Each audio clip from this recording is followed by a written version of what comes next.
वादे से अपने मुकरेंगे नहीं, जब ठान ली है मंजिल पाने की तो उसे पाने से पहले रुकेंगे नहीं। सो हेलो बच्चा पार्टी, कैसे हो आप सब लोग? आई होप सभी बच्चे काफी अच्छे होंगे। माय डियर स्टूडेंट्स, मैं विनोद कुमार बहल आप सभी बच्चों का अपने इस चैनल में एक बार फिर से स्वागत करता हूं।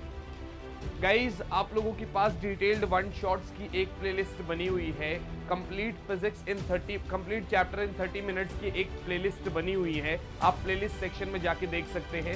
हाल ही में एक प्लेलिस्ट बनाई है जिसमें हम लोग मोस्ट इंपॉर्टेंट 50 एमसीक्यूज हर एक चैप्टर से कर रहे हैं और उसमें आज करंट इलेक्ट्रिसिटी को स्टार्ट कर रहा हूं मैं। गाइस, पीवाईक्यूज भी आप लोगों के पास आ रही होगी, वो तो करेंगे ही करेंगे, पर आज 50 क्वेश्चन करंट इलेक्ट्रिसिटी के काफी बढ़िया तरीके से करते हैं।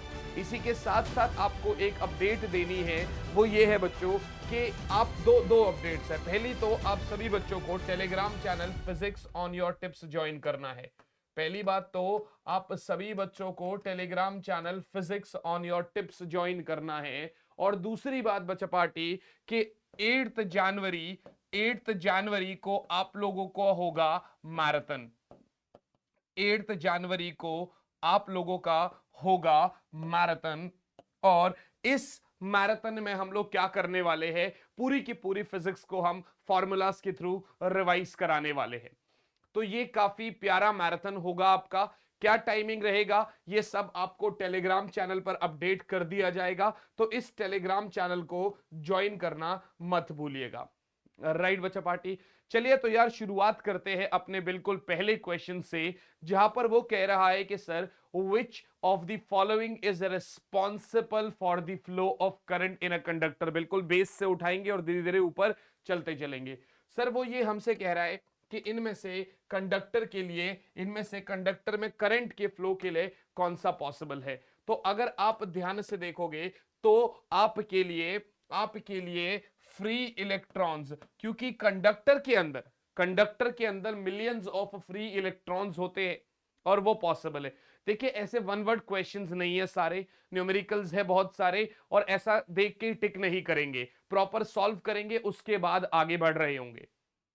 सवाल यह है कि सर कंडक्टर में करंट जो है, आप लोग क्या कर सकते हैं, वीडियो को पॉज कर सकते हैं, पहले खुद सॉल्व करेंगे। सही सवाल जवाब निकल आया तो आप कमेंट में मुझे बताइएगा कि इन 50 में से आपने कितने क्वेश्चंस करेक्ट करे।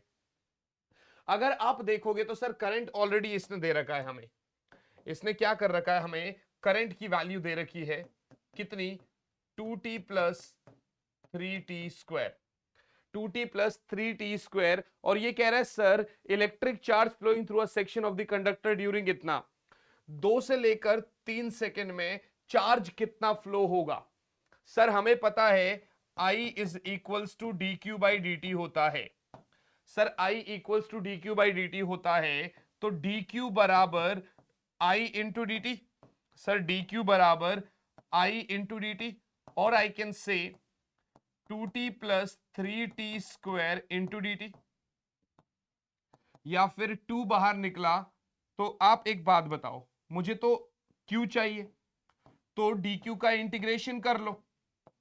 q मिलेगा आपको 2 integration of t dt plus 3 integration of t square dt। Right है जी, कहां से कहां तक, 2 से 3 तक, 2 सेकेंड से 3 सेकेंड तक। सर 2 t dt का क्या होगा, t स्क्वायर बाई 2, 2 से 3 तक, 2 से 2 तो कट गया, प्लस 3 टी स्क्वायर का क्या होगा, टी की पावर 3/3, इंटीग्रेशन कर रहे हैं 2 से 3, ये 3 से 3 भी कट गया। आंसर में टी के स्क्वायर में एक बारी 3 का स्क्वायर, माइनस 2 स्क्वायर प्लस 3 का क्यूब माइनस 2 का होल क्यूब। आंसर क्या बचा, 3 स्क्वायर 9 माइनस 4 यानी 5 प्लस 27 माइनस 8, आंसर आया 32 माइनस 8 24 कूलम। आंसर आया 24 coulomb. So yes guys, 24 coulomb is the correct answer. I hope आपको बहुत अच्छे से समझ में आया होगा कि कभी अगर ऐसा क्वेश्चन आए तो हम उसको किस तरीके से सॉल्व कर रहे होंगे। राइट गाइस, चलिए अगला सवाल देखते हैं। What is the unit for specific resistivity. Sir क्या पूछ रहा है, स्पेसिफिक रेजिस्टिविटी मानी वैसे तो स्पेसिफिक रेजिस्टेंस होता है, या तो आप रेजिस्टिविटी बोल दो, या तो फिर स्पेसिफिक रेजिस्टेंस बोल दो, या तो फिर स्पेसिफिक रेजिस्टेंस बोल दो, क्योंकि स्पेसिफिक रेजिस्टेंस ही आपकी रेजिस्टिविटी होती है। Sir R is equals to rho L by A, तो रो बराबर R A over L, ohm metre square upon metre, metre से मीटर कटा, आंसर आया ओम मीटर, आंसर आया ओम मीटर, या फिर ओम सेंटीमीटर, या फिर ओम सेंटीमीटर, चाहे ओम मीटर लिख लो चाहे आप ओम सेंटीमीटर लिख लो। राइट बच्चों, क्या मेरी बात समझ में आ रही है? चलो ये बहुत अच्छी बात है। अगला सवाल आपके सामने ये रहा, sir to wires of the same material have length L and 2L and areas of cross section 4A and A respectively, the ratio of their specific resistances। भैया वीडियो पॉज करो, सॉल्व करो, है ना। अब सभी बच्चों ने ऐसा सोचा होगा, यार पहले L है तो पहले रो बराबर आर ए बाय एल कर लो, फिर रो डैश बराबर R A dash by L dash कर लो।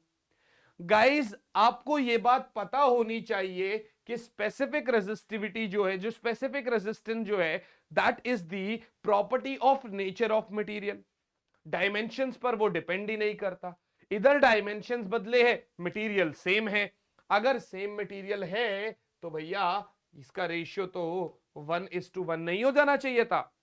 जब मटेरियल सेम है तो इसका रेशियो 1:1 होना चाहिए था कि नहीं होना चाहिए था? बिल्कुल होना चाहिए था। चलिए भाई ये भी बिल्कुल अच्छी बात है, आप लोगों को समझ में भी आ रही है। आगे बढ़ते हैं सर। अगला सवाल क्या कह रहा है अगले क्वेश्चन में, एक आर रेजिस्टेंस का वायर है, उसको आपने डबल लेंथ के हिसाब से खींचा, तो नया रेजिस्टेंस क्या होगा? सर रेजिस्टेंस आर है, आर होता है रो एल बाय ए। जैसे जैसे मैं क्वेश्चन पढ़ूं वैसे वैसे आप वीडियो को पॉज करो और उसके बाद आप उसको सॉल्व करने की कोशिश करो। अगर मैं आर डैश की बात करूं तो वो क्या होगा? Rho L dash by A dash. R is rho L by A, so R dash is rho L dash by A dash.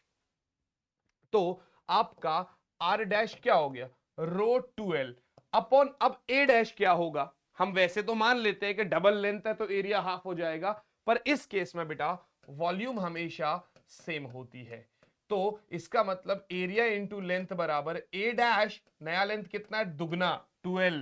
Sir L से L कटा तो ए डैश बराबर a बाई 2, तो सर ए डैश बराबर a बाई 2, तो यहां पर आया a बाई 2, तो ये ऊपर गया तो r डैश हो गया 4 रो L बटा a। ये तो ओरिजिनली r था तो r डैश हो गया 4r।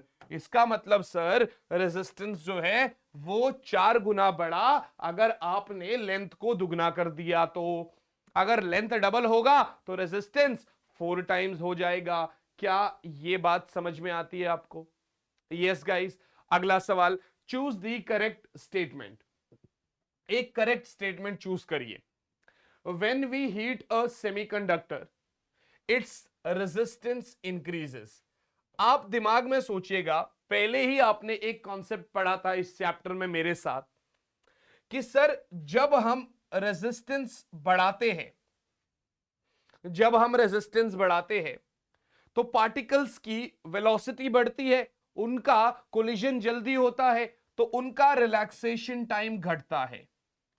और क्योंकि मेरा रेजिस्टिविटी, सॉरी मैंने क्या बोला, टेम्परेचर बढ़ाते हैं, रेजिस्टेंस नहीं टेम्परेचर बढ़ाते हैं, टेम्परेचर बढ़ाते हैं। मेरा रेजिस्टिविटी टाउ के इनवर्सली प्रोपोर्शनल होता है बच्चे। मेरा जो रेजिस्टिविटी होता है वो टाउ के इनवर्सली प्रोपोर्शनल है। तो सर अगर ये घटेगा तो ये तो बढ़ेगा ही बढ़ेगा, सही है सर। पर ये किसके लिए हुआ करता था? मेटल्स के लिए। यानी कंडक्टिविटी घटेगा क्योंकि रो इज 1/σ। सेम सेमीकंडक्टर्स की अगर बात करें तो उल्टा हो पा रहा था। क्या? याद रखने के लिए, नहीं तो सेमीकंडक्टर चैप्टर में तो आप करोगे ही कि सर टेम्परेचर बढ़ाएंगे तो रेजिस्टिविटी घटेगा, कंडक्टिविटी बढ़ेगा। आइए इसके हिसाब से, ये आपके रूल्स है, इसके हिसाब से अब आप ऑप्शंस पढ़ लो। टेम्परेचर को, भाई हीट अ सेमीकंडक्टर, मानी टेम्परेचर बढ़ा रहा है तो रेजिस्टेंस बढ़ रहा है। भैया ये तो नहीं हो सकता, सेमीकंडक्टर्स में ये तो नहीं हो पा रहा है, सही है सर। हाँ, अब हम सेमीकंडक्टर को हीट कर रहे हैं तो इसका रेजिस्टेंस घट रहा है। हाँ बिल्कुल, इसके हिसाब से ये तो सही है। बाकी ऑप्शन पढ़ो एक बारी। कह रहा सर जब हम टेम्परेचर कम करेंगे then it becomes a superconductor. Actually ये मेटल्स के लिए पॉसिबिलिटी होती है, ठीक है ना, लेकिन एक सर्टेन टेम्परेचर पर अगर आप देखोगे। और आगे कह रहा है sir resistance of semiconductor is independent of temperature. भाई टेम्परेचर पे डिपेंड करता है, इसका मतलब सर ऑप्शन कौन सा हो गया? जब हम सेमीकंडक्टर को हीट करेंगे तो इसका रेजिस्टेंस घटता है और इसकी कंडक्टिविटी बढ़ती है। है ना? सेमीकंडक्टर सुपर कंडक्टर कैसे बन सकता है जब सेमीकंडक्टर एक प्योर कंडक्टर ही नहीं है? राइट गाइस, ठीक है ना, ये कॉन्सेप्ट समझ में आ गया। तो ये एक आपका क्वेश्चन था थ्योरेटिकल बेस्ड। मैंने थ्योरी भी डाली है, मैंने न्यूमेरिकल्स भी डाले हैं, मैंने इजी भी डाले हैं, मैंने एडवांस लेवल की भी डाले हैं, ताकि आप लोगों को ये ना लगे कि अरे भाई 50 क्वेश्चन 50 मिनट, वो टिक टिक करने वाला काम नहीं करेंगे, ठीक है ना। टाइम लगेगा थोड़ा सा, कोई बात नहीं, आप लोगों को देखना है तो आप देखिए इंटू 2 स्पीड पे देखिए। आप लोग को लगेगा कि भाई यहां से फायदा मिल रहा है तो आप देखोगे, नहीं फायदा मिलेगा तो आप जाओगे, है ना। लेकिन मेरा मेन मोटिव क्या है कि भाई यहां से जितने भी बच्चे इसको लास्ट तक देखते हैं तो उसको एटलीस्ट ये लगे कि यार और ऐसा कंटेंट आना चाहिए, और ऐसा कंटेंट आना चाहिए, और पेपर में 95 प्लस का अपना गोल है। सर वायर का जो रेजिस्टेंस है T डिग्री सेल्सियस पर और 0 डिग्री सेल्सियस पर, आप सबको पता है इसका एक बेसिक फॉर्मूला है कि T डिग्री सेल्सियस पर जो टेम्परेचर रेजिस्टेंस है बराबर R नॉट 1 प्लस अल्फा। अब डेल्टा T होता है बट T -0 तो T ही होगा, तो इसलिए 1 plus alpha T, 1 plus alpha T, और इसमें कोई और दूसरा रास्ता नहीं है। A option is the correct answer. Got it guys. अगला सवाल अगर आप देखोगे, कह रहा है सर 1000 डिग्री सेल्सियस पर रेजिस्टेंस इज फाउंड, जो भी पिछले अभी फॉर्मूला पढ़ा आपने उसके ऊपर ही ये क्वेश्चन है। अगर जो आपका टेम्परेचर 1000 डिग्री सेल्सियस है तो R 1000 जो होगा वो कितना होगा? 4 times its resistance to be 0 degree Celsius, मतलब 4R नॉट। टेम्परेचर कोएफिशिएंट यानी अल्फा पूछ रहा है, आपको तो पता है R एट T बराबर R01 प्लस अल्फा T। अब T कितना है? 1000, तो R एट 1000 बराबर R01 plus alpha into 1000। Right है जी, सही है सर। अब R 1000 तो 4R नॉट है, तो सर 4R नॉट बराबर R not 1 plus 1000 alpha, R not 1 plus 1000 alpha, ये भी सही है सर। तो R नॉट से R नॉट कटा, यानी 4 बराबर, यानी 4 equals to 1 plus 1000 alpha, 4 minus 1 3 equals to 1000 alpha, यानी अल्फा बराबर 3/1000, यानी दिस इज 0.003। अब क्योंकि अल्फा की बात करते हैं तो आप एक बात बताओ ना, R T minus R not upon T, तो पर डिग्री सेल्सियस, यूनिट अगर बात करेंगे तो पर डिग्री सेल्सियस, तो C is the correct answer, C is the correct answer. Sir unit कैसे आया? देखो भैया, आर टी बराबर R not plus R not alpha T, तो sir R T minus R not बटे में R not into T is alpha. Sir ये resistance की यूनिट कैंसिल हो गए, अल्फा इज 1/t, ये आपके पास इसका यूनिट आ गया। क्या मेरी बात समझ में आती है? सिंपल क्वेश्चन था, फॉर्मूला बेस्ड क्वेश्चन था, आपको मजे आए, आपने करा, आपको अच्छा लगा। अगला सवाल, the temperature coefficient for a wire is इतना। अब की बारी में उसने अल्फा दे रखा है, राइट है जी, सही है सर। कह रहा सर टेम्परेचर जब 27 डिग्री सेल्सियस है तो रेजिस्टेंस 1 ओम है, ठीक है। अब वो टेम्परेचर क्या होगा जिस पे रेजिस्टेंस आपका 2 ओम है? आपका फाइनल आंसर केल्विन में है, आपका फाइनल आंसर केल्विन में है, तो आप अपने टेम्परेचर को why not to convert in Kelvin, और केल्विन के लिए आपको 273 ऐड करना पड़ेगा, तो ये आंसर आ गया 300 केल्विन। तो ये आंसर कितना आ गया? 300 केल्विन। आपको पता है सर आर टी बराबर R1 plus R not 1 plus alpha T, ये तो तब था जब R एट 0 स्पेसिफाइड है, बट जब स्पेसिफाइड नहीं है तो आप सीधा लिखो ना भाई, कैसा? R2 बराबर R1 1 plus alpha, delta T होता है तो T2 माइनस T1, तो सर T2 माइनस T1। आई बात समझ? बिल्कुल सर, अपने को चाहिए क्या? T2। सर इसमें आप क्या करोगे, R2 कितना है 2, R1 कितना है 1, 1 प्लस अल्फा कितना है 0.00125। अच्छा T2 कितना है पता नहीं, वही तो चाहिए, माइनस T1 कितना है 300। ये भी अच्छी बात है यार। ये तो ऐसा हो गया, तो 2 में से 1 माइनस करो, 1 बराबर 0.00125 T2 माइनस 300। ये भी ठीक है। पॉइंट से यहां पर करो 1 2 3 4 5, 1 2 3 4 5, इसको यहां भेज दो, थोड़ा आसानी रहेगी ना अपने को, अपने लिए थोड़ी सी आसानी रहेगी, ठीक है ना। अब अगर मैं थोड़ा सा अगले पेन की तरफ चलूं तो सर 1 2 3 4 5 बराबर 125 T2 माइनस 300। ये भी ठीक है। 125 को डिवाइड कर दो, 5 दूने 10, 5 5 25, 5 दूने 10, 1 2 3 4, 25 से कम 25, 25 से गया 8, 2 0, तो 800 बराबर T2 माइनस 300, तो T2 बराबर 1100 केल्विन। तो सर T2 कितना है 1100 केल्विन। सर T2 कितना है 1100 केल्विन। ये रहा आपका T2 1100 kelvin. I hope this is clear. अगला क्वेश्चन क्या बोल रहा है, The voltage V versus current I graphs for a conductor at two different temperatures are shown in the figure. Okay, ये भी ठीक है। The relation between T1 and T2 is what? The relation between T1 and T2 is what?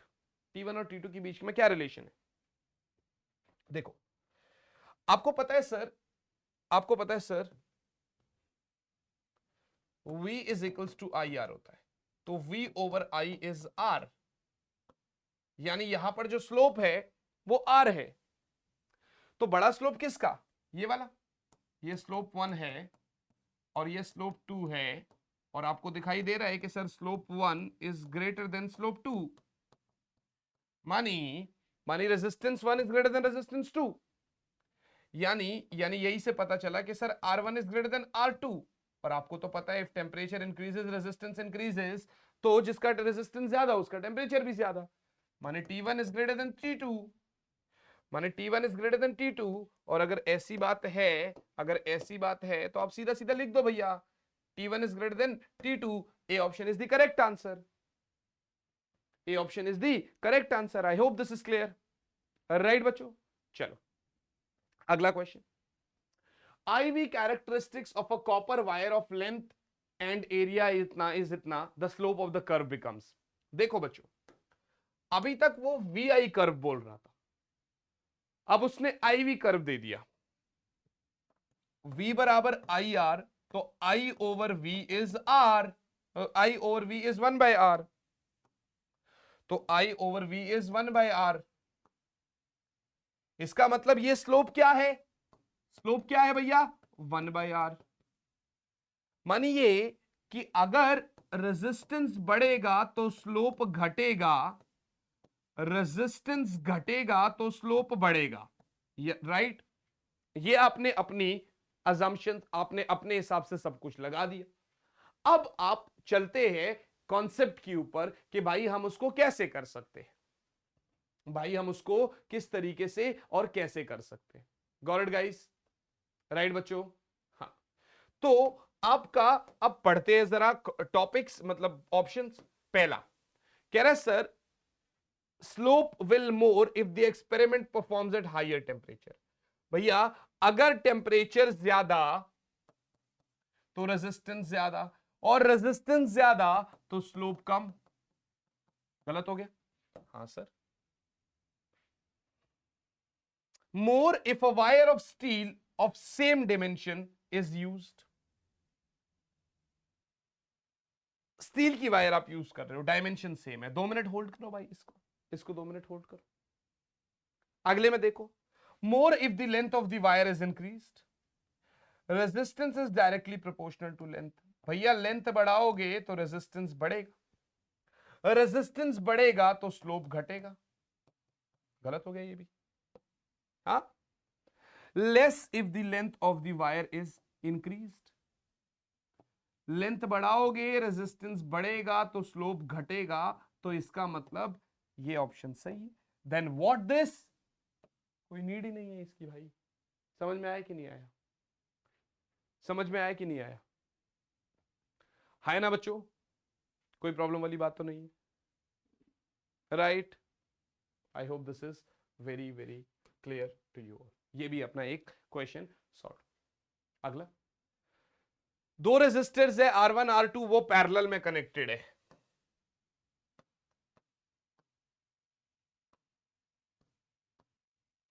दो resistors है R1 R2, दोनों parallel में connected है। तो इक्विवेलेंट रेजिस्टेंस के लिए भैया R इक्विवेलेंट कितना होगा? आपको बता दूं बच्चे, equivalent resistance is less than even smaller resistor. पूरे जितने भी कॉम्बिनेशंस है उन सब में जो स्मॉलर रेजिस्टेंस होगा ना भैया, जो सबसे छोटा होगा, एक पैरेलल के कॉन्सेप्ट में इक्विवेलेंट उससे भी छोटा होगा। R2 R1 में से छोटा कौन है? R2। जब R2 छोटा है तो इसका मतलब R is even less than R2, R is even less than R2. I hope this is very very and very clear to you. Right guys, अगला सवाल, metallic wire of resistance 12 ohm is bent to form a square.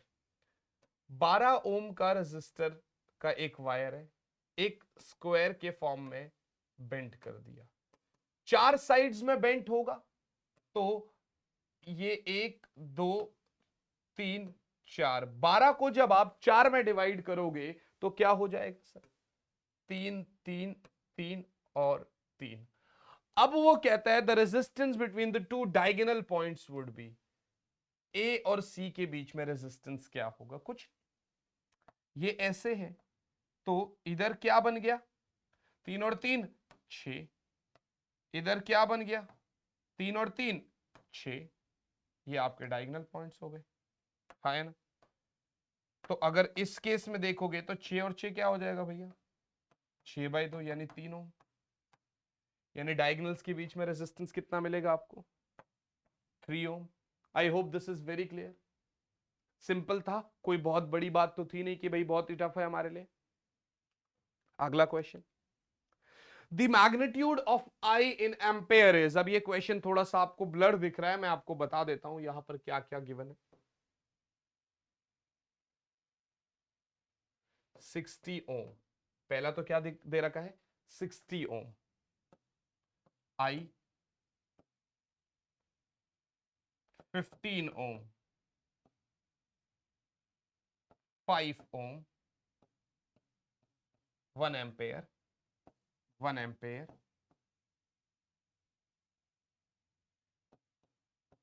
10 ओम। क्या हुआ? 10 ohm. The magnitude of I in ampere is what? I कितना होगा? आई कितना होगा? ध्यान से देखो, सबसे पहले पहले ऐसे कॉन्सेप्ट में ना बेटा आप आर इक्विवेलेंट निकाल लो। कितना? ऊपर में 60, ऊपर में 60, नीचे में 20 और उसके नीचे में 10। और पैरेलल में तो क्या होता है भैया? वही पैरेलल में तो क्या होगा? वही 1/r इक्विवेलेंट बराबर 1/60 प्लस 1/20 प्लस 1/10। 60 1 प्लस 3 प्लस 6 माने 10/60। तो आर इक्विवेलेंट कितना हुआ भैया? उल्टा, यानी 6 ओम। आर इक्विवेलेंट कितना हो गया? उल्टा, यानी 6 ओम। तो V कितना मिला मुझे? V बराबर 1 इंटू 6 यानी 6 वोल्ट। पूरे सर्किट में जो है ना V कितना हो गया? 6 वोल्ट। ये भी ठीक है। अब पैरेलल में तो पोटेंशियल सेम होता है तो इसके अक्रॉस 6 वोल्ट ही होगा। तो I बराबर V/R हो जाएगा, मानी 6/60 यानी 1/10 यानी 0.1 एम्पेयर। जितना ज्यादा रेजिस्टेंस उतना कम करंट, यानी 0.1 ampere. I hope this is clear. I hope there is not any sort of problem in this. Right, bacha party? I guess this is very very clear to you. आगे तो कोई problem नहीं है बच्चे, पक्का? तो इस क्वेश्चन में क्या पूछ रहा है? In the circuit shown the value of I in ampere is, I की वैल्यू क्या है एम्पेयर में। अब ऐसे सर्किट को करने के लिए मान लेते हैं यहां से टोटल कुछ आई वैल्यू गया, तो इसके पास आई, तो इसके पास कुछ आई डैश जाएगा कि नहीं जाएगा? इसके पास कुछ आई डैश करंट जाएगा कि नहीं जाएगा? बिल्कुल जाएगा sir.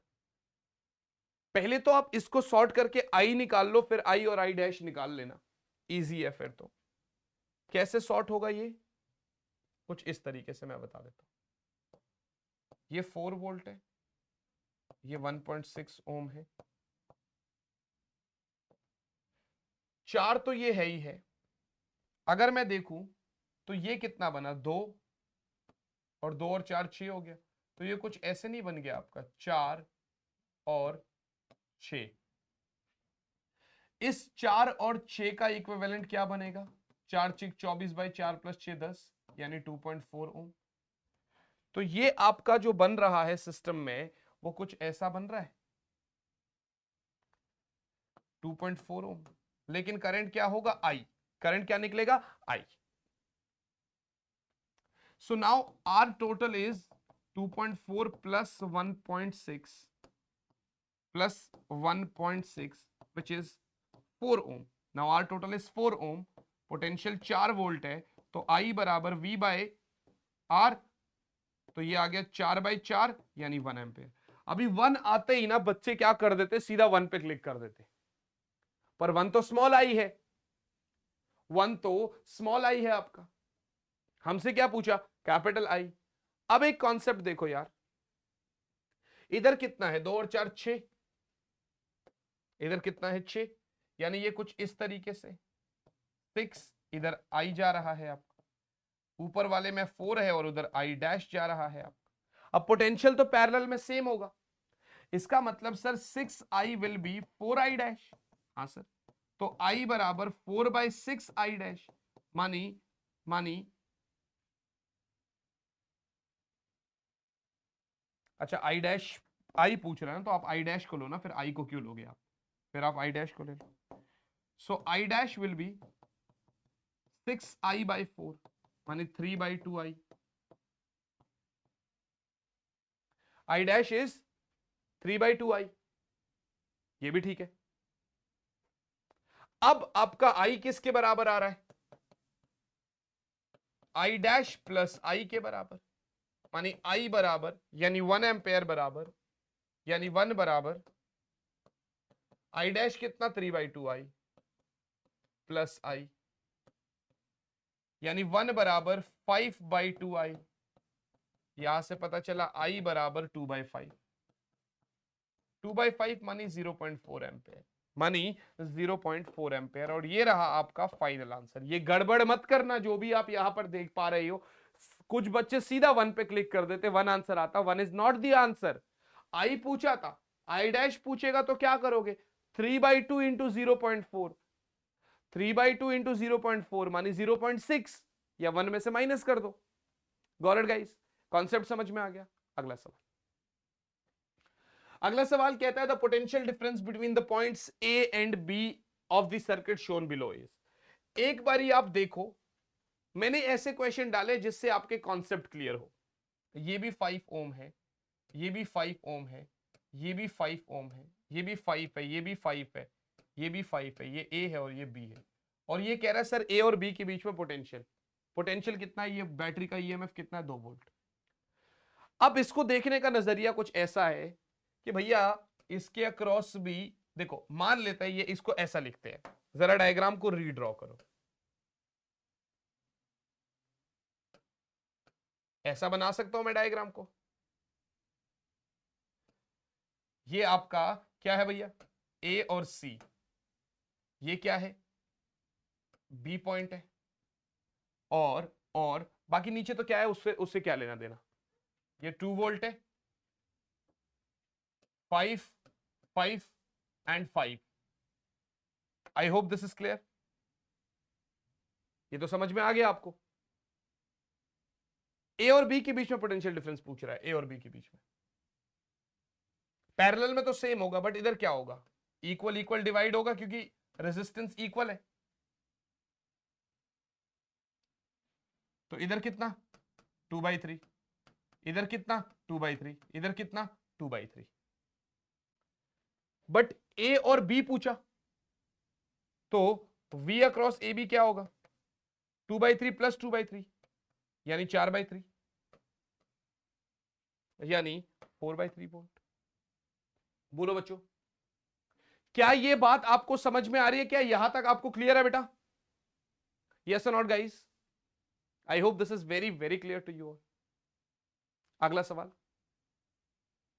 the equivalent resistance between points A and B of an infinite network of resistances each of 1 ohm connected as shown is what? यहां पर इक्विवेलेंट रेजिस्टेंस पूछ रहा है हमसे, कैसे बताएंगे इसका आंसर? ध्यान से देखना, ये इनफाइनाइट लैडर है भैया, ये इनफाइनाइट लैडर है। और लैडर का क्वेश्चन मैं पहले भी आपको करा चुका हूं, बट यहां से आप एक बार दोबारा से कर लेंगे, थोड़ा सा कॉन्फिडेंस आ जाएगा, थोड़ा सा कॉन्फिडेंस आ जाएगा। उस केस में क्या करो, ये जो बाकी इनफाइनाइट वाला है ना, इसका रेजिस्टेंस आर मान लो एक चेन को छोड़ के। अरे भैया समंदर में एक बाल्टी पानी डालो चाहे निकालो, बात तो एक ही है, कोई फर्क पड़ता ही नहीं। तो इसका मतलब सर यहां पर क्या होगा, 1 1 और इस पूरे का आर, ए और बी,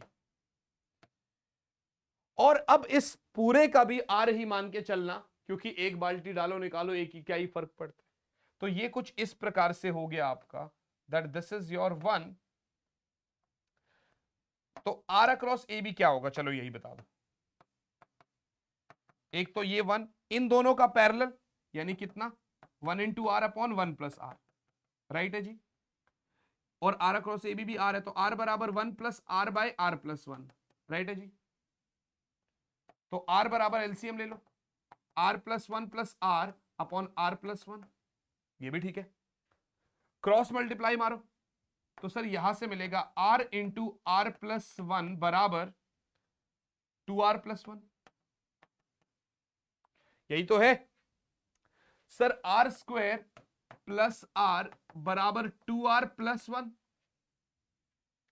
सॉल्व करो, R square plus R minus 2r minus R minus 1 बराबर 0, यानी R square minus R minus 1 बराबर 0। एक तो ये इक्वेशन बन गया, अब इस इक्वेशन को जरा सॉल्व कर लेते। R square minus R minus 1 बराबर 0 है, तो आप इसको क्या लिख सकते हो, -1 ही तो है। तो वो होता ना x बराबर minus B plus minus under root of 4ac minus B,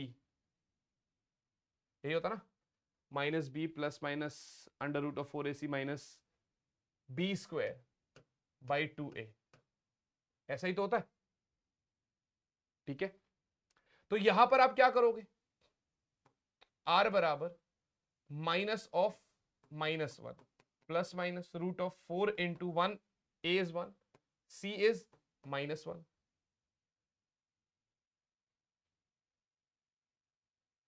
c is -1, right.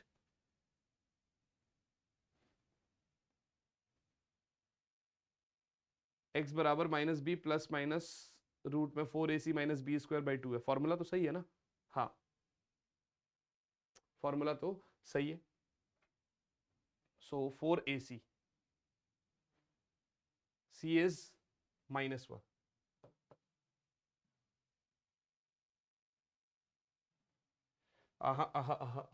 B square minus 4ac होता है ना, right right right right, sorry, minus B plus minus root of B square minus 4ac by 2a होता है, ये होता है formula, ये होता है फॉर्मूला, इसको देख लेना। सो x बराबर माइनस ऑफ -1, ठीक है, plus minus root of B square मतलब -1 का square minus 4 into 1 into -1 divided by 2। तो आंसर कितना आया, minus minus 1 plus minus root of 1 plus 4 यानी 5 यानी 5 यानी 5 डिवाइडेड बाई 2। तो आपका आंसर आया 1 प्लस रूट 5 बाई 2 ओम। देखो भाई ये क्वाड्रेटिक फॉर्मूला था, ठीक है भाई, कभी कभार हो जाता है कि दिमाग से फॉर्मूला स्लिप हो जाता है, ठीक है ना। तो लेकिन फिर भी अपने को समझ में आ गया कि रूट के अंदर नेगेटिव आ रहा था, तो आपका बी स्क्वायर माइनस 4ac, कोई बड़ी बात नहीं है फॉर्मूला स्लिप होना दिमाग से। गॉट इट गाइस, ये कॉन्सेप्ट समझ में आ गया आप लोगों को? I hope this is very clear. आगे चले। हाँ, अगला सवाल क्या है? अगला सवाल, the internal resistance of a cell always. भाई सेल का इंटरनल रेजिस्टेंस क्या होगा जब circuit always acts in the cell in open circuit? हो ही नहीं सकता भैया, सर्किट ओपन है तो करंट ही नहीं जाएगा उसके अक्रॉस, तो पोटेंशियल ड्रॉप कैसे करेगा वो? Acts in close circuit and it reduces EMF? नहीं भैया, नहीं भैया, रेजिस्टेंस तो करंट को रिड्यूस करता है ना, तो it always acts in close circuit and it reduces the current, और ये क्या करता है? करंट को रिड्यूस करता है। तो ये आपके पास एक छोटा सा फॉर्मेट हो गया। अगर इंटरनल रेजिस्टेंस के बारे में पूछेगा, internal resistance acts only in close circuit and it reduces the current. क्या मेरी बात समझ में आती है आपको? I hope this is clear. अगला सवाल क्या बोल रहा है? A battery of EMF 10 volt, EMF कितना है? 10 volt, and internal resistance 3 ohm, ठीक है, ये भी ठीक है, is connected to a resistor, the current in the circuit is 0.5 ampere, ठीक है। The terminal voltage of the battery when the circuit is closed, V पूछ रहा है आपसे। आपको पता है सर ई बराबर आपने करा था V प्लस आई आर, तो V बराबर E माइनस आई आर हो जाएगा। ईएमएफ है 10 माइनस आई माने 0.5 इंटू आर इज आपका, सॉरी ये स्मॉल आर था इंटरनल रेजिस्टेंस, तो आर हो जाएगा आपका 3। तो ये आपका हो गया 10 माइनस 1.5 यानी 8.5 वोल्ट, यानी जो आपका बैटरी के अक्रॉस रिड्यूस हुआ वो 1.5 वोल्ट था। तो आपको जो टर्मिनल पोटेंशियल बैटरी के अक्रॉस दिखेगा that will be 8.5 volt. Simple है, फॉर्मूला बेस्ड क्वेश्चन था। अगला सवाल देखते हैं। कह रहा sir a lead acid battery of a car has an EMF of 12 volt, EMF कितना है? 12 volt. If the internal resistance of the battery is 0.5 ohm, internal resistance कितना है? 0.5 ohm, the maximum current that can be drawn from the battery will B, I max क्या होगा भैया? वही तो होगा, मैक्सिमम ईएमएफ कितना है? 12 वोल्ट बाई 0.5, आंसर गया 5, 5 दूने 10, 24 ampere. So the maximum current that can be drawn from the battery will be 24 ampere, maximum current that can be drawn from the battery will be 24 ampere. I hope this is also clear. अगला सवाल, a battery of EMF 10 volt, battery of EMF 10 volt, ठीक है, internal resistance 3 ohm is connected to a resistor as shown in the figure, ठीक है। if the current in the circuit is इतना, कितना, इतना, तो रेजिस्टेंस की वैल्यू क्या है? अरे सिंपल सी तो बात है, E बराबर या V बराबर, V बराबर E minus I R, V बराबर E माइनस आई आर, या तो यहां से, अदरवाइज आप सीधा सीधा कह सकते हो सर I बराबर, जब V नहीं दे रखा तो E upon R plus R, याद है? ऐसा भी तो कर सकते हो। तो इसका मतलब I is 0.5, this is 10 upon capital R plus 3, so capital R plus 3 बराबर 10 अपॉन 0.5, ये गया ऊपर 5 से गया 20, R आया 20 माइनस 3 यानी 17 ओम, R आया 17 ओम। बोलो बच्चों, समझ में आया? पल्ले पड़ा क्वेश्चन, सिंपल है। R इज इक्वल्स टू 17 ओम। देखो यार, ये लास्ट का टाइम बचा है, और इस टाइम पे अगर ये क्वेश्चंस नहीं लगाए ना तो फायदा नहीं होगा। चैप्टर हमने पढ़ लिया, अब उसकी प्रैक्टिस कहां से करें? तो मैं हर एक टाइप के आपको क्वेश्चंस करा रहा हूं, जिससे कि आपका कोई भी क्वेश्चंस ना छूटे, और जब ये आप करते हैं तो आपका कॉन्फिडेंस बूस्ट होता रहे। अगले सवाल पे चलते। एक सेल है जिसका वोल्टेज 1.5 है, E1 इज 1.5 वोल्ट, रेजिस्टेंस 2 ओम है, दो रेजिस्टेंस के अक्रॉस, यानी 1 की रिक्वायरमेंट नहीं है। इसका मतलब सिंपली लिखो आप, ईएमएफ कितना है? 1.5 वोल्ट, रेजिस्टेंस 2 ओम, ठीक है ना, इंटरनल। दो रेजिस्टेंस के अक्रॉस कनेक्टेड है, तो आर टोटल विल बी 5 + 8, ठीक है ना, यानी 13 ओम। ये भी ठीक है। पोटेंशियल डिफरेंस अक्रॉस दी 5 ओम रेजिस्टर विल बी, ठीक है, सिंपल है। एक आपकी सेल है जिसका कुछ इंटरनल रेजिस्टेंस है, और आगे जाके हमने दो सेल्स, दो रेजिस्टर से कनेक्ट किया है इसको।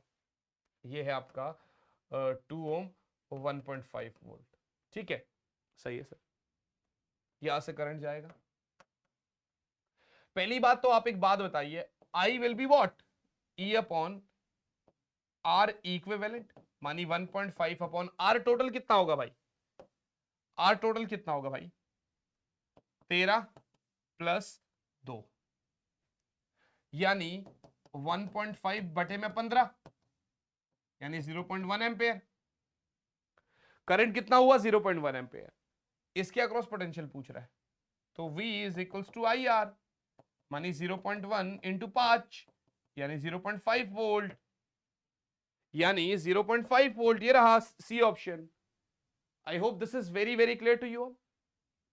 यहां पर तो कोई प्रॉब्लम नहीं है। हाँ जी बच्चों, बहुत बढ़िया। अगले सवाल पे चलते हैं। अगला सवाल क्या कह रहा है, when a current of 0.2 ampere is drawn from the battery, then potential difference between its terminal is 20 volt. अच्छा, जब आपका करंट कितना है 0.2 एम्पेयर, तो पोटेंशियल कितना है 20 वोल्ट, केस 1। और केस 2 में बच्चे, जब करंट आपका 2 एम्पेयर है, तो पोटेंशियल आपका 16 वोल्ट है।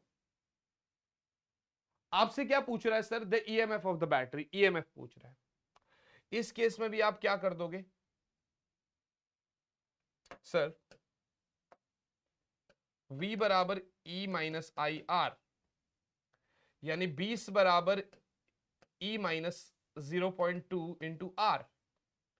और इस वाले केस में भी आप वही करोगे, यानी 16 बराबर E माइनस 2 इंटू आर, ये पहला और ये दूसरा, ठीक है ना, सही है सर। आप एक काम करो, इसको 10 से मल्टीप्लाई कर दो, तो ये 200 बराबर 10E माइनस 2R हो जाएगा, और ये वाला 16 बराबर E माइनस 2R हो जाएगा। ऐड कर दो, ये कट गया, तो 216 बराबर 11E, 216 बराबर 11E। So E is equals to 216 by 11, E is equals to 216 by 11। 11 एकम 11, 10 6, 106।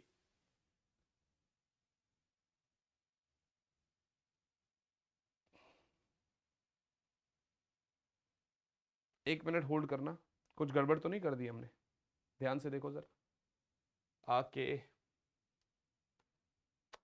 यहां पर क्या आया, 200, 20 टू 10 इज 200। 20 वोल्ट बराबर,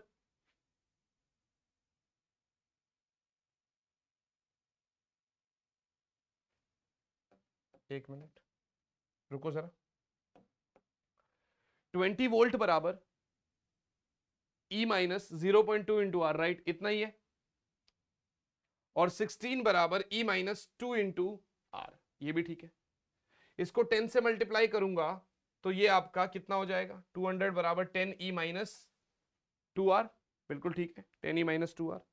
16 बराबर E माइनस 2R, सही तो है। ऐड करूंगा तो क्या आएगा, 200 प्लस 16 बराबर 10E plus E 11E minus 2R plus plus of minus, अच्छा ऐड नहीं करेंगे भाई, माइनस माइनस है, सब्ट्रैक्ट करना पड़ेगा, सब्ट्रैक्ट करना पड़ेगा। ऐड कैसे कर लेंगे, तो ये आपका माइनस हो गया, ये माइनस, और ये माइनस माइनस प्लस हो जाएगा, तो ये हो गया 184, ये हो गया 9E, और ये कितना हो गया, तो 0 हो गया। तो यहां से आपका E बराबर कितना आया, 184 by 9, 9 दूने 18, 20 point something, 20 point something का ये रहा आंसर, 20.4 वो 20.4। Got it guys. अब -2R था, तो हमने ऐड की जगह सब्ट्रैक्ट कर दिया, वहां पे बात ही खत्म हो गई। Got it guys? सिंपल है। अगला सवाल, अगर मैं 3 एम्पेयर का करंट भेज रहा हूं पी और क्यू पॉइंट्स के बीच में, तो पोटेंशियल डिफरेंस क्या होगा? पॉज करो, करके देखो, मैं करता हूं। ये बड़ा प्यारा क्वेश्चन है और बड़ा सिंपल भी है। देखो, अगर आप यहां पर देखते हैं तो वीपी, तो यहां पर अगर हम देखते हैं तो क्या देखेंगे? हम यहां पर देखेंगे सर, पी से स्टार्ट कर रहे हैं तो वी एट पी। करंट अगर मेरी डायरेक्शन में है तो पोटेंशियल ड्रॉप होगा। इधर पॉजिटिव में घुस के नेगेटिव से जा रहा हूं तो ड्रॉप ही होएगा, -2 माइनस। अब देखिए 3 एम्पेयर है, किसके अक्रॉस जा रहा है? इसके अक्रॉस, तो ड्रॉप हो गया। मेरे ही डायरेक्शन में करंट है, मानी -3 × 4 हो गया, -वी एट क्यू बराबर 0 हो गया। या तो ऐसा कर लो या बराबर वी क्यू कर लो। तो sir VP minus we Q कितना हो जाएगा? उस साइड गया 2 + 6 8 + 12 यानी 20 वोल्ट, यानी 20 वोल्ट। तो VP minus we Q is 20 volt. बात समझ में आ गई? सिंपल था क्वेश्चन। ऐसे ही सिंपल क्वेश्चंस आते हैं लेकिन हम बाद में अटक जाते हैं। अगला सवाल, for a cell the terminal potential difference is इतना। टर्मिनल पोटेंशियल तो आपको दे रखा है when the circuit is open. ठीक है, सर्किट जब ओपन है तो आपका टर्मिनल पोटेंशियल यानी ईएमएफ हो गया, यानी करंट जब आपका 0 है। ठीक है, when if the potential difference is reduces to 3 volt when the cell is connected to a resistance of 5 ohm, the internal resistance capital R5 दे रखा है, V आपका 3 वोल्ट दे दिया, तो R पूछ रहा है। कोई बात नहीं, क्या है? E बराबर V प्लस IR। ठीक है, सही है। E बराबर V प्लस IR। यू कर दो यार, I बराबर E upon R plus R। ये भी ठीक है, ये भी ठीक है।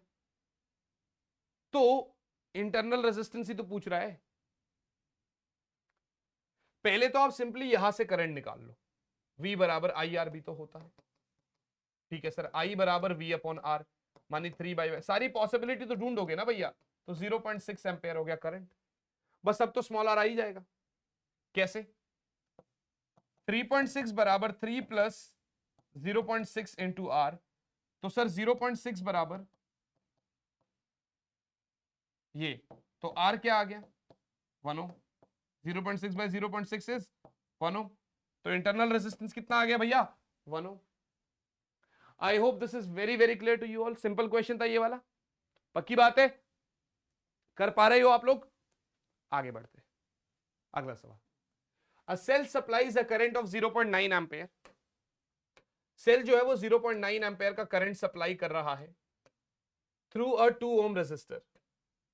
अच्छा, and the current of 7 ohm through a current of 0.3 ampere through a 7 ohm resistor. The internal resistance of the cell is। अब यार सिंपल क्वेश्चन है, आप कर लेंगे। पहले आप इस केस में कर लोगे, पहले आप इस केस में कर लोगे, I is equals to E by R plus R. फिर इधर से कर लेना I बराबर E by R plus R. Got it? दोनों रिलेशंस आ गए, दोनों को सॉर्ट कर देना, आपका आंसर आ जाएगा। जैसे मैंने पिछला कराया ना, वैसे ही आपका ये वाला भी होना है। तो भाई ऐसे ना, मतलब सेम सेम क्वेश्चन बार बार करना इज नॉट अ सोल्यूशन। अगले सवाल पे, cell of EMF E and internal resistance R is connected across an internal external resistance. The graph showing the potential difference across R versus R, यानी V, E और R सबका यहां पर दे रखा है। आपको एक फॉर्मूला बता देता हूं यहां पर, V बराबर I इंटू आर होता है, मानी E upon R plus R into R. आप इसको ऑल्सो V को आप E upon R plus R over R भी तो लिख सकते हैं, या यू कह दो V बराबर E upon 1 plus R by R. V is equals to E by 1 plus R over R. एक बात बताओ, R0 तो V0, R0 तो V0, ऐसा कौन कौन से ग्राफ में दिखाई दिया है भाई? 1 मिनट होल्ड करना बच्चों आप लोग, रीस्टार्ट कर रहा हूं recordings, give me a moment, एक फोन आ रहा है वो देख लूं। या सो रिज्यूमिंग द क्लास, यार एक्चुअली एक कॉल आ गया था, जरूरी था काफी। हाँ तो यार मैंने बोला R 0 है तो V भी 0 है, ठीक है ना, ये भी सही है सर, ये भी सही है सर। अगर मैं R को इनफाइनाइट मान रहा हूं, यानी करंट 0, तब V क्या होगा, E होगा, तब V क्या होगा, E के बराबर होगा। अगर मैं करंट को, अगर मैं R को इनफाइनाइट मान रहा हूं तब V मेरा E के बराबर होगा। बात तो सही है सर, ये भी बात ठीक है, R अगर इनफाइनाइट है तो V E के बराबर है। तो इसका मतलब इन दोनों में से फिर कौन सा ग्राफ बन रहा है, ये लो भाई, R जब इनफाइनाइट हुआ तो V आपका E के बराबर है, R 0 है तो V 0 है, तो A option is the correct answer. ऐसे ग्राफ वाले क्वेश्चन अगर आए तो आपको पता रहना चाहिए, ऐसा नहीं कि भाई मैंने बोला अच्छा ओके E और V है तो ये वाला ग्राफ है, समझाया प्रॉपर कि उसमें क्या हो सकता है, उस केस में क्या हो सकता है। R 0 है तो V 0 हो गया, R इनफाइनाइट है तो करंट नहीं जा रहा है, मानी सर्किट ओपन है, तब V E के बराबर होगा। पहले वाला ग्राफ ही ऐसा हो बता रहा है, और तो कोई हो ही नहीं पा रहा। Got it guys, I hope this is clear. चलिए, अरे रे रे रे, ये क्या हो गया, अच्छा ये हो गया। अगले सवाल पे चलते हैं भैया, नेक्स्ट क्वेश्चन। अगला सवाल हमसे क्या कह रहा है sir, 6 identical sales each of EMF 6 volt are connected in parallel. अच्छा, 6 आइडेंटिकल सेल्स है, पैरेलल में कनेक्टेड है। द नेट EMF, आपको शायद याद हो जब मैं मैराथन में वन शॉट्स करा रहा था, देखो बच्चों इस चैप्टर का वन शॉट डिटेल आपके पास पड़ा हुआ है, ठीक है ना, कोई टॉपिक में डाउट है तो आप वहां से पूछ सकते हैं। पैरेलल में E इक्विवेलेंट भी आपका E के ही बराबर है जो इंडिविजुअल है। तो पैरेलल में भैया जो सबका 6 पैरेलल में जुड़ा हुआ है, तो इक्विवेलेंट भी कितना ही होगा, 6 वोल्ट ही होगा, उसमें कोई अलग बात नहीं होगी। तो इक्विवेलेंट भी कितना होगा भैया, 6 वोल्ट होगा। I hope this is very clear to you all. आगे चलते हैं, अगला सवाल, next question. Two similar accumulators each of E and internal resistance, मानी दो बैटरी एक हिसाब से जुड़ी हुई है यहां पर, E ये X पॉइंट है और ये Y पॉइंट है, और ये E आपका EMF का एक्यूमुलेटर्स है दो। तो आपसे difference between X and Y पूछ रहा है। अरे भैया VX और VY अगर यहां पर देखोगे तो ये कितना, अगर यहां पर देखोगे तो ये कितना, कुछ भी, तो VE मान लो, मतलब कुछ V मान लो, ठीक है ना, और इसका भी, तो आप क्या करोगे, 2E हो जाएगा। हाँ ठीक है सर, भाई इसकी वजह से मान लेता है यहां पर आपका E, यहां पर भी E, ठीक है ना, कनेक्टिंग वायर, या यू कह दो नॉर्मल भी आप कह सकते हो, दो सेम एक्यूमुलेटर जुड़े हैं, तो इस और इस पॉइंट के बीच में, इस और इस पॉइंट के बीच में जो पोटेंशियल डिफरेंस होगा वो कितना होगा, कुछ डिफरेंस ही नहीं है भैया, जितना ये उतना ये, जितना ये उतना ये, कोई डिफरेंस है ही नहीं। तो इसका मतलब sir Vx minus Vy will be 0, Vx minus Vy will be 0। I hope this is very clear to you all. मेरे हिसाब से यहां पर कोई प्रॉब्लम नहीं है। गॉट इट गाइस, चले आगे, अगला सवाल। To supply the maximum current, to supply maximum current cells should be arranged in what. अगर मुझे मैक्सिमम करंट सप्लाई करना है तो सेल्स को किस तरीके से अरेंज करना चाहिए, सीरीज में। अरे भैया E equivalent will be what, any, that's it.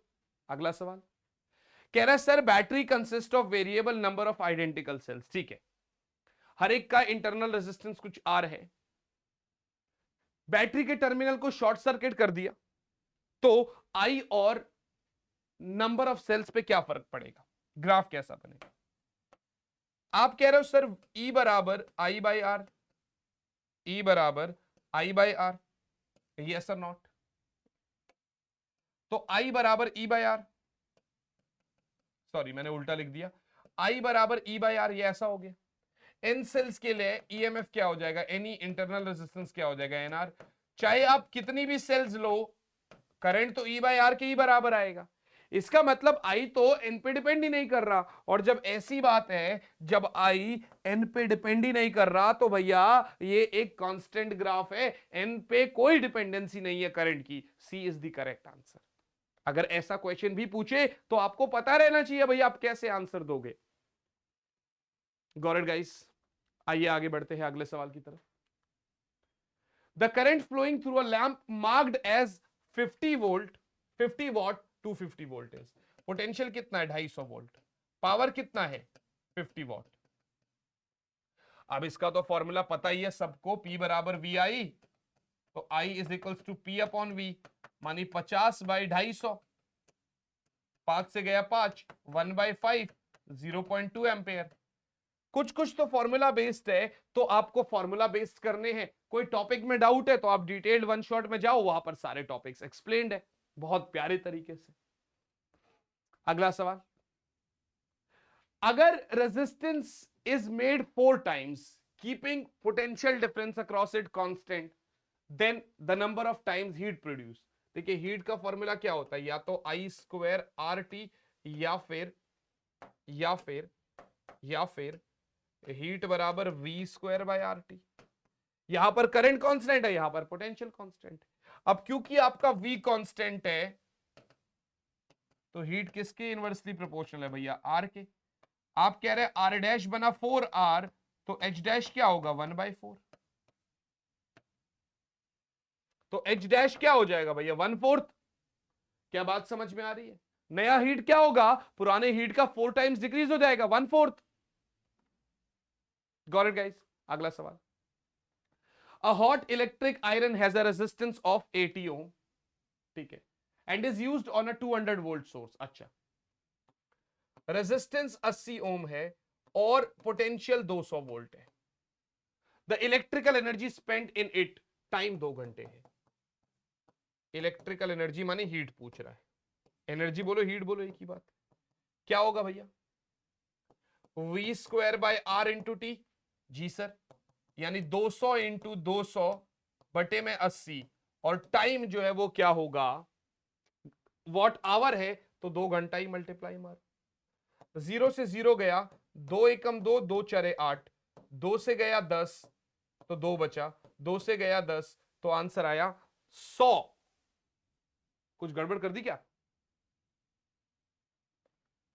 The electric, अच्छा okay, if it is used for 2 hour, हाँ तो सही तो था, पावर इंटू टाइम ही तो होगा, and is used on a 200 volt.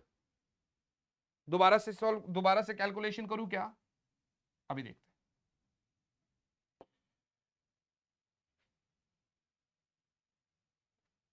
200 into 200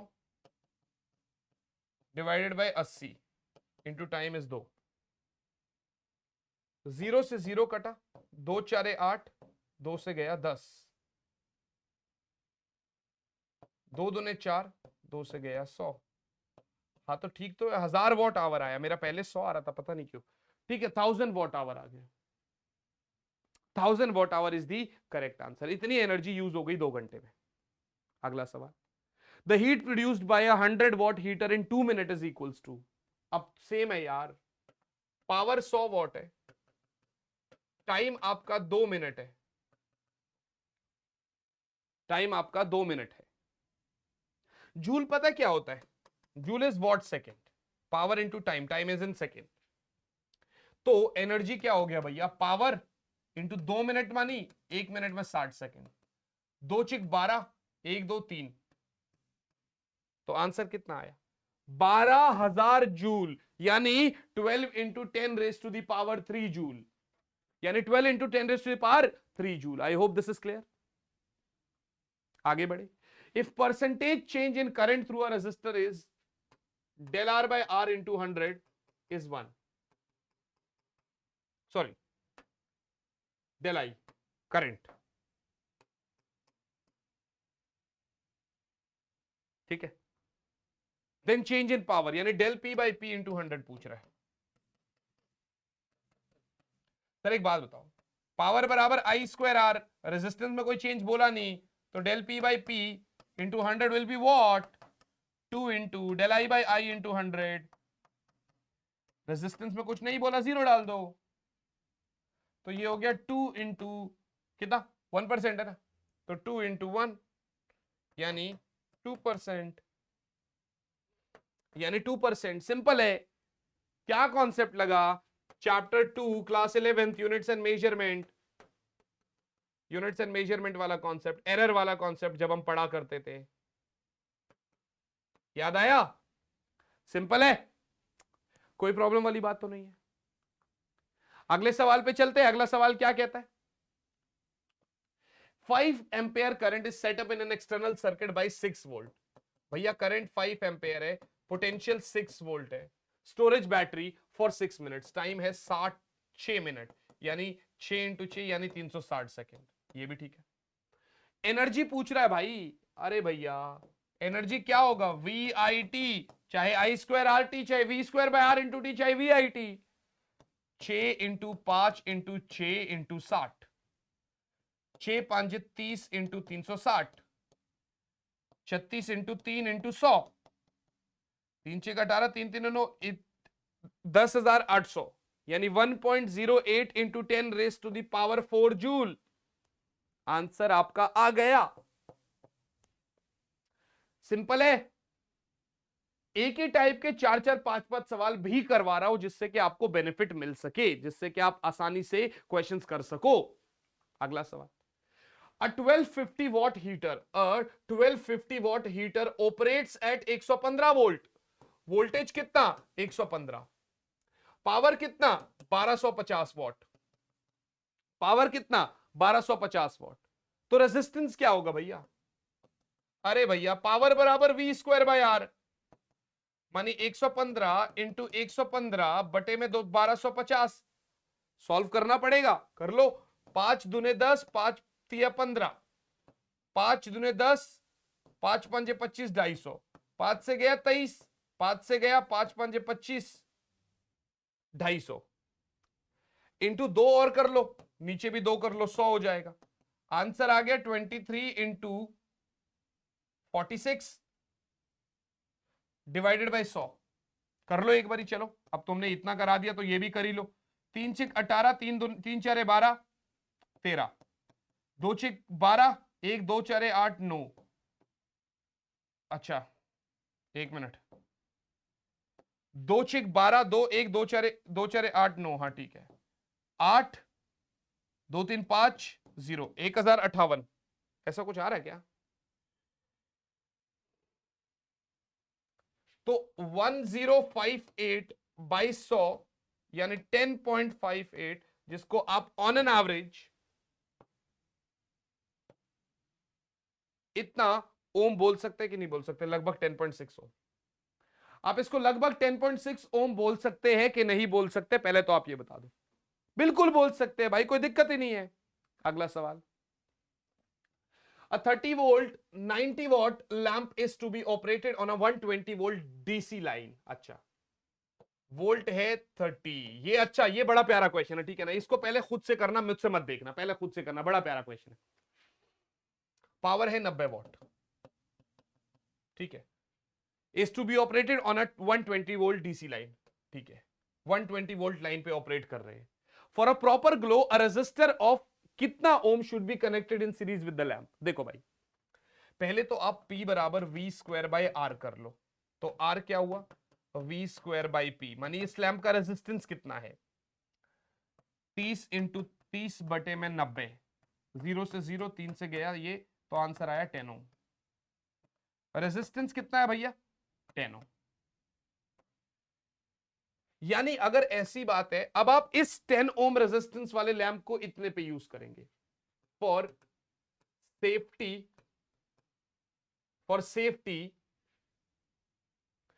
current is equals to what? I square R बराबर P होता है, तो पी बाय आर। एक मिनट,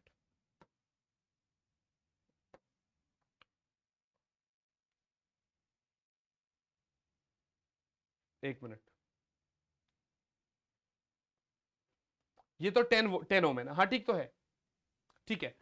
अब आई क्या होगा? V बाय आर, यानी 30/10, 3 एम्पेयर, आई मैक्स। बात समझ में आ रही? अगर सेफली देखोगे तो current should not exceed 3 ampere, यानी for safety, for proper glow, और proper glow I max will be 3 ampere, है ना। अब इसके अकॉर्डिंग अगर आप इसको 120 वोल्ट लाइन पर यूज करोगे तो नाउ नाउ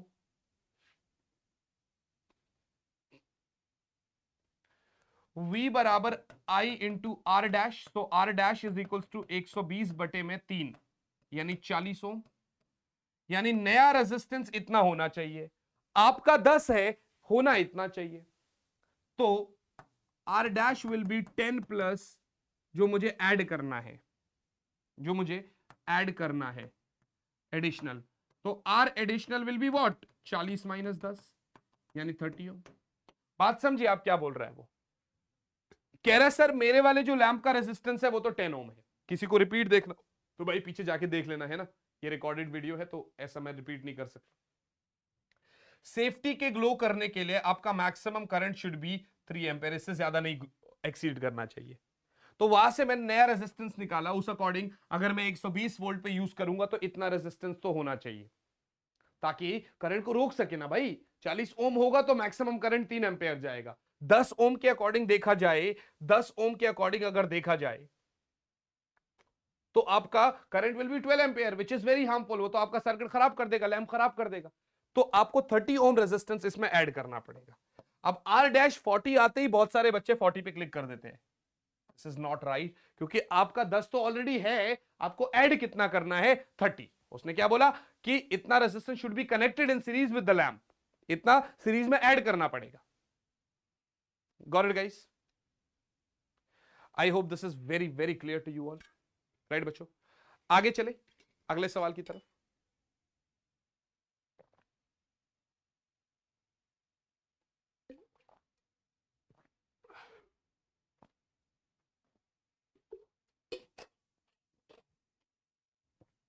अगला क्वेश्चन, if two identical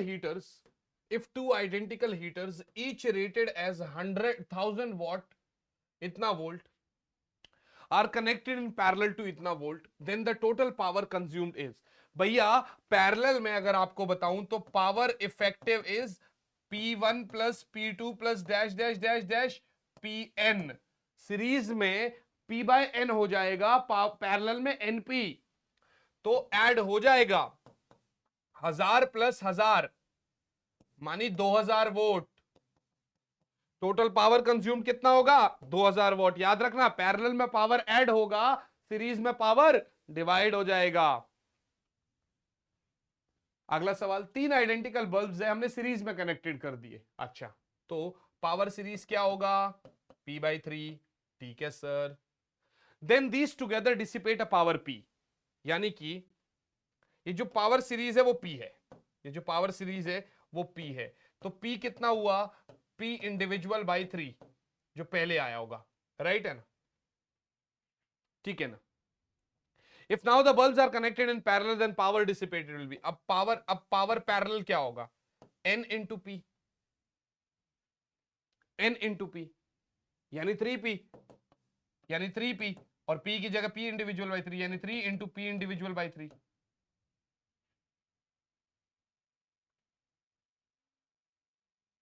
एक मिनट गड़बड़ हो गई। If now the bulbs are connected in parallel, then the power dissipated will be, अच्छा ठीक है, ऐसे नहीं कर सकते ना, ठीक है, सॉरी सॉरी, P सीरीज में तो P/3 होगा, सीरीज में पावर P है। जरा ऐसा कर लेते हैं, जरा इसको ऐसा करके दिखाता हूं मैं आपको। अगर मेरे पास N बल्ब्स है, वो अगर सीरीज में है तो P सीरीज P/N होगा, उसको पैरेलल में लगा दिया तो वो NP हो जाएगा, वो क्या हो जाएगा NP हो जाएगा, ठीक है, वो क्या हो जाएगा N इंटू P हो जाएगा।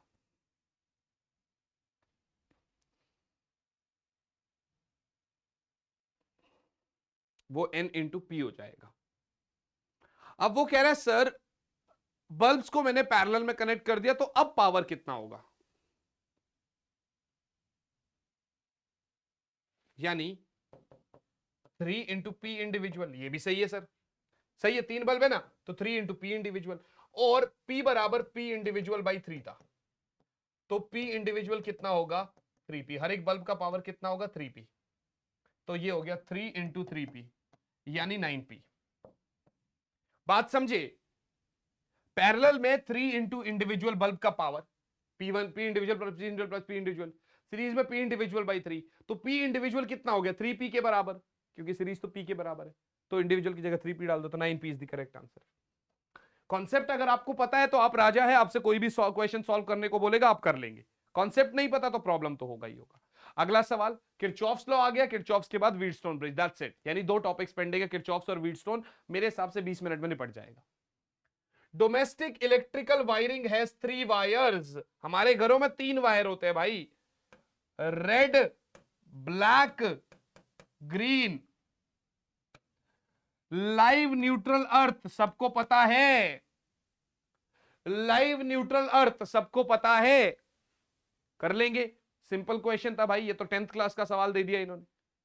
Kirchhoff's law for electrical junction is based on, अरे जंक्शन करंट, करंट की बात कर रहा है, law of conservation of charge, कह रहा है कि सर जितना करंट आया उतना ही गया, तो चार्ज, कंजर्वेशन ऑफ चार्ज की बात हो रही है यहां पर, तो याद रखना हमेशा, कुछ भी बोलेगा आपको पता रहना चाहिए। Kirchhoff's second law for electric network is based on what, Kirchhoff's second law for electric network is based on what, तो वहां पर आप क्या कह सकते हो, वहां पर आप क्या कह सकते हो, Kirchhoff's second law for electric junction is, junction तो हो गया, अच्छा एक सेकंड, कुछ गड़बड़ है क्या, ये रहा ना, सेकंड लॉ के लिए क्या होगा, सेकंड लॉ के लिए law of conservation of energy, second law के लिए law of conservation of energy बेटा, सेकंड लॉ के लिए क्या होगा, law of conservation of energy. I hope this is clear, I hope यहां तक कोई प्रॉब्लम नहीं है।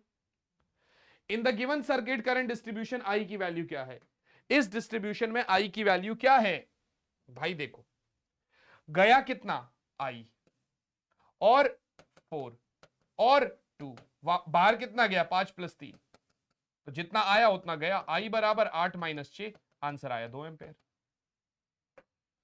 आंसर आया 2 एम्पेयर बेटा। आई hope this is clear, answer कितना आ गया 2 एम्पेयर। क्या यहां तक की बात समझ में आ रही है? अगला सवाल, इन the circuit diagram shown below the electrical current through the branch BC is what, इस बीसी ब्रांच में कितना करंट आया होगा, सिंपल है भैया, 2 इतना आया और 2 यहां से आया, 2 इधर से लेफ्ट से आया, 2 राइट से आया, इधर कितना आया 2 और 2 4 एम्पेयर, इधर कितना आया 2 और 2 4 एम्पेयर, बड़ी सिंपल सी बात थी, कोई प्रॉब्लम ही नहीं थी इसमें, so this is 4 ampere. Got it guys, I hope this is very very clear to you. क्या हम आगे चले, अगला सवाल, क्या electric current through resistors 10 ohm in the circuit is shown below, इस 10 ओम वाले के अक्रॉस करंट क्या होगा, यहां पर आपका लूप रूल लग जाएगा, ये नहीं दे रखा एक्चुअली, इसको 6 वोल्ट ले लो, इसको 6 वोल्ट ले लो। अगर आप ध्यान से देखोगे तो ये 2 आइडेंटिकल लूप है कि नहीं है, लूप 1 और लूप 2 दोनों आइडेंटिकल है, और जब आइडेंटिकल होते हैं तो आइडेंटिकल लूप्स में करंट सेम होता है, in identical loops currents are same, currents are same, इसका मतलब सर I1 I2 के बराबर हो जाएगा, इसका मतलब सर I1 I2 के बराबर हो जाएगा, ये भी बात सही है। तो याद रखो एक बात को, इन लूप 1 आप किरचॉफ्स लॉ ले लो, क्या ऐसे जाऊंगा मैं तो सर 10 I1 प्लस I2, ये भी ठीक है,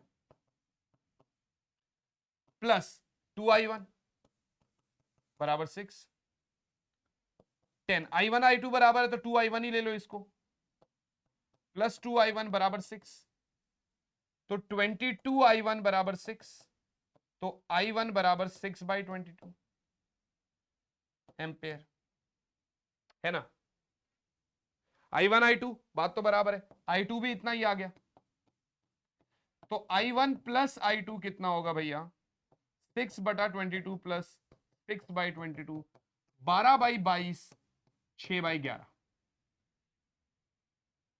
6 by 11, C is the correct answer.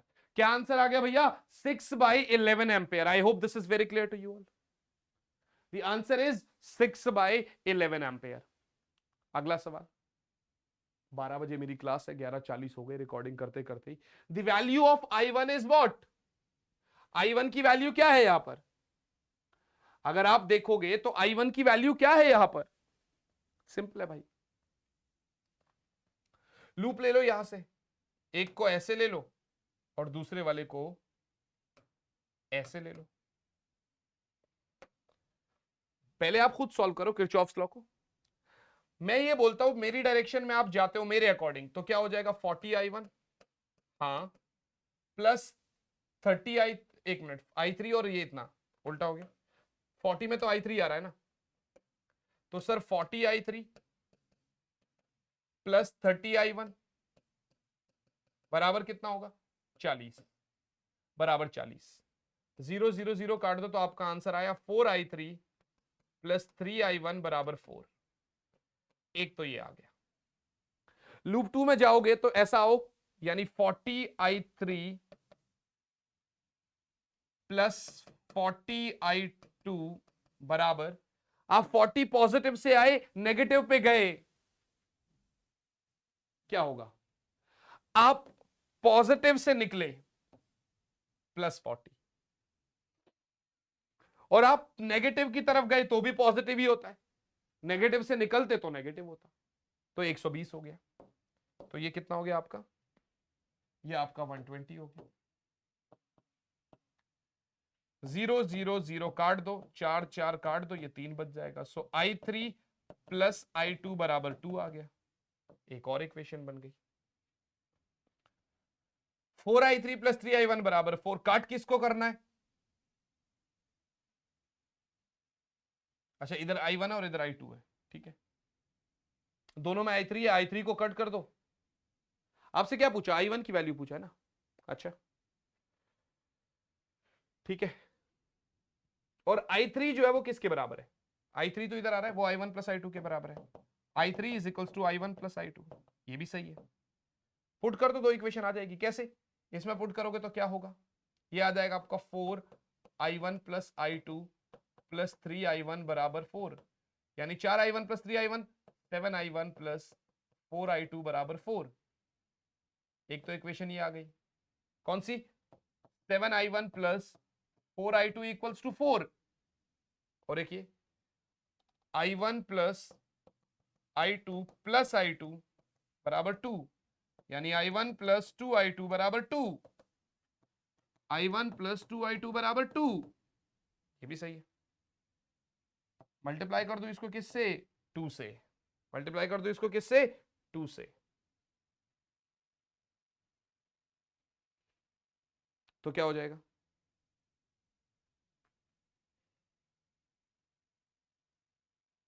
कुछ गड़बड़ हो गई ना, कुछ गड़बड़ हो गई। क्या किया हमने यहां से? जब हम इधर आए तो आपका 40 is equals to 40I3 plus 30I1, ठीक है। तो 4I3 प्लस 3I1 बराबर 4, यानी 4I1 plus I2 plus 3I1 बराबर 4। तो 4I1 plus 4I2 plus 3I 7I1 plus 4I2। एक तो ये आ गया भाई, ये तो सही है। अब जब हम यहां से निकल रहे हैं तो 40I3 प्लस 40I2 बराबर 120। सो 0 से 0 गया, 4I3 प्लस 4I2 बराबर 12, 4 3 12, तो I3 प्लस I2 बराबर यहां पर 3 है। ये हो गई गड़बड़, ये हो गई गड़बड़। तो I3 plus I2 is equals to 3 यहां पर 3, मैं वही कह रहा हूं 0 कैसे आ रहा है। कोई बात नहीं, कैलकुलेशन मिस्टेक थी, छोटी सी एरर थी, कर ली हमने, हो गया सॉर्ट हमारा। तो 7I1 प्लस 4I2 बराबर 4, तो यहां पे इसको सॉर्ट करो तो ये आपका आ गया दूसरा। यानी सॉल्व कैसा हुआ? 7I1 प्लस 4I2 बराबर 4, और अगला हुआ 2I1 प्लस 4I2 बराबर 6। माइनस करोगे तो ये आपका 5I1 बराबर, ये तो कट गया, -2। तो I1 आया -2/5, यानी -0.4 एम्पेयर, यानी -0.4 एम्पेयर। ये 3 क्वेश्चन 3 मार्क्स का सब्जेक्टिव क्वेश्चन आता है, 1 नंबर में नहीं पूछेगा, तो सब्जेक्टिव के हिसाब से सॉल्व हो गया हमारा, कोई बात ही नहीं है। Got it guys? चले अगले सवाल पे। हाँ बिल्कुल चल सकते हैं। क्या हम अगले सवाल पे चले? बिल्कुल चल सकते हैं। अगला सवाल, the equivalent resistance between the points A and B is what? अब यार इसने ये दोबारा बना देता हूं आपके लिए, ये देखो 2 ओम 4 ओम 6 ओम 12 ओम 3 ओम ए बी, ये रही आपकी बैटरी सेल। 2/6 4/12, ये आ गया 1/3, ये आ गया 1/3। जब P बाई क्यू बराबर R बाई एस होता है तो वो होता है balanced condition of Wheatstone bridge, वो होता है balanced condition of Wheatstone bridge, और बैलेंस्ड कंडीशन है यहां पर, तो आपका ये तो खत्म हो गया। तो 2 और 4 कितना हो गया? 6 ओम। ए और बी के बीच में ही पूछा, 2 + 4 6, 2 + 4 6 ओम, सिंपल है। अगला सवाल, in a Wheatstone bridge all the 4 arms have equal resistance R। अच्छा, चारों का रेजिस्टेंस कितना है? R, R, R, R, R, बीच में R लगा हुआ, ये खत्म हो गया भाई क्योंकि बैलेंस कंडीशन है। R + R 2R, R + R 2R, तो R इक्विवेलेंट क्या आ गया? 2R/2, यानी अगेन R, यानी again R, and this is the final answer. I hope this is very clear to you all. क्या ये बात आप सभी बच्चों को समझ में आ रही है? बिल्कुल सर, बिल्कुल ठीक है, बिल्कुल क्लियरली समझ में आ गई। Got it? चलिए, तो यहां तक हमने कुछ सवाल कर लिए, ठीक है। मैं इसको सेव कर लेता हूं यहां पर, और इस वाली फाइल को भी मैंने सेव किया कि नहीं किया? ओके, चलो ये वाली फाइल में इतना कुछ है नहीं, ऐसा कोई दिक्कत नहीं। दोनों फाइल मैं टेलीग्राम चैनल पे दे रहा हूं आपको, फिजिक्स ऑन योर टिप्स, ठीक है ना। तो हमने कुल मिला के 50 क्वेश्चंस कर लिए, हमने कुल मिला के भैया 50 सवाल लगा दिए। मुझे नहीं पता शायद कितना टाइम लगा, 1.5 घंटे के आसपास लग गया होगा, 1.25 घंटे के आसपास। बट मुझे लगता है कि ये क्वेश्चन आपने करे होंगे ना, तो अब आपको इस तरीके के और क्वेश्चंस और चैप्टर्स के भी क्वेश्चंस चाहिए होंगे और कंटेंट चाहिए होगा। अगर तो ऐसा है तो आप कमेंट बॉक्स में जरूर बताइएगा कि आपको कौन सा चैप्टर चाहिए और क्या ये क्वेश्चन आपको कैसे लगे। गाइज, अगर मैं इतनी मेहनत कर रहा हूं, सुबह 7 बजे से उठ के मैं अलग अलग तरीके से आप लोग की मोटिवेट करने के लिए अलग अलग कंटेंट ढूंढ रहा हूं, ये क्वेश्चंस की पीपीटी बनवाना, फिर उसके बाद उसको सॉल्व करना, फिर आपके पास भेजना, इस सब में बहुत टाइम लग जाता है। तो यार अपने दोस्तों के साथ शेयर कर दो बच्चा पार्टी। आप अपने दोस्तों के साथ शेयर करोगे तो ये चैनल सब लोगों की नजर में आएगा, और जब नजर में आएगा ना तो बहुत बढ़िया रहेगा। खैर, लास्ट में एक बार फिर से बता रहा हूं, 8 जनवरी को मैराथन है हमारा, जिसमें हम कंप्लीट फिजिक्स को रिवाइज करेंगे थ्रू फॉर्मूलाज, और उसी के साथ मैं अब सैंपल पेपर लाइव कराऊंगा आप लोगों को 1-2 दिनों में ही। तो stay tuned on Telegram channel physics on your tips और इस चैनल पर। चलिए फिर मुलाकात करेंगे आपसे आप ही की अगली वीडियो में। Till then all the very best बच्चे party. Bye guys, bye and yes, Jai Hind, bye बच्चों।